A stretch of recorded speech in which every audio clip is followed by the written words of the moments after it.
La croix me conduit au corps, et la croix préserve et purifie le corps de tout ce qui est naturel, de tout ce qui procède d'Adam. Loué soit le Seigneur, rien de ce qui vient de moi n'a de part en lui. Il est bon de voir que nous sommes en dehors de cela. Nous n'avons rien qui nous permette d'être orgueilleux. Si nous le sommes, nous en serons humiliés. Rien de ce qui vient de nous n'a de place en cela.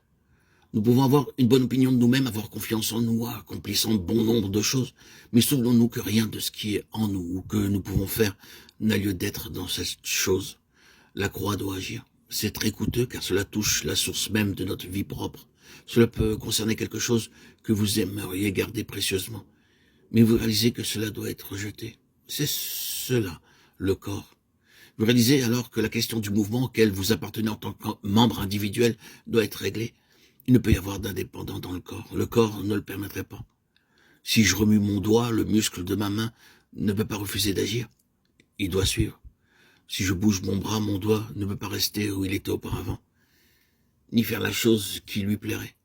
Le corps tout entier doit répondre aux indications de la tête. Je dois réaliser que je fais partie intégrante du corps. Je ne peux pas me mouvoir par moi-même. C'est une question qui est liée au corps. Vous découvrirez que chaque mouvement doit s'effectuer sur la base du corps. Ce qui est individuel doit disparaître. Vous devez compter sur les autres, vous devez vous mouvoir avec les autres.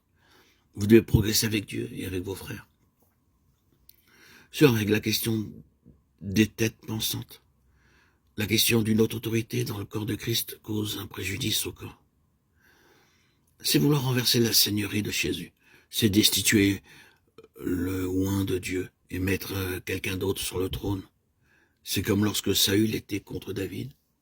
Saül représente la chose suivante.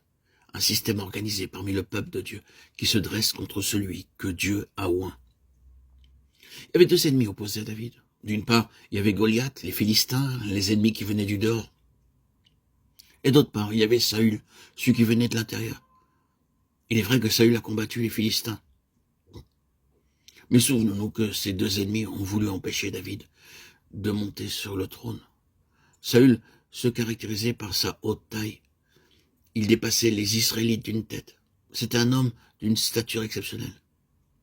Il typifie le cerveau humain, les conceptions humaines, les idées humaines en opposition au divin.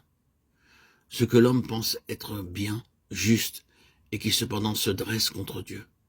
C'est cela, Saül. C'est ce qui ne place pas celui qui a été oint sur le trône. Mais le jour est venu où David avait, avec une pierre dans sa fronde, a frappé la tête de Goliath. Il n'a pas touché la tête de Saül. Mais à partir de ce jour-là, toutes les intentions et les pensées de la tête de Saül ont été frappées également. La puissance de Saül a décliné, le règne de Saül a pris fin lorsque Goliath a été mis à mort. La pierre qui avait touché Goliath avait aussi frappé à mort la tête de Saül. Il n'est pas nécessaire que nous frappions directement les systèmes de choses actuelles. Nous ne luttons pas avec ni contre la chair et le sang. Mais si, par la grâce de Dieu, un coup mortel a pu être porté à notre ennemi spirituel, celui de l'extérieur, nous savons que le jour du règne de Saül sont comptés. Toutes les autres têtes couronnées doivent se retirer. Tous les autres rois doivent capituler. Le trône doit être donné à David. Et c'est ce que Dieu fait aujourd'hui. Voici ce qui est sur mon cœur. Si vous connaissez réellement la croix, elle vous introduira dans le corps. Il y a une chose qui me rend perplexe lorsque je rencontre des chrétiens. Ils sont si nombreux à professer qu'ils connaissent le Seigneur, si nombreux à déclarer connaître la profonde signification de la croix. Mais cependant, rien ne se produit. Ils en sont toujours au même point. Rien ne progresse. Ils déclarent croire au corps. Ils disent que tous sont un en Christ. Ils soulignent que le vieil homme doit partir, que l'homme naturel doit se retirer, que rien de tout cela ne doit subsister, ne doit être gardé. Mais rien ne se passe.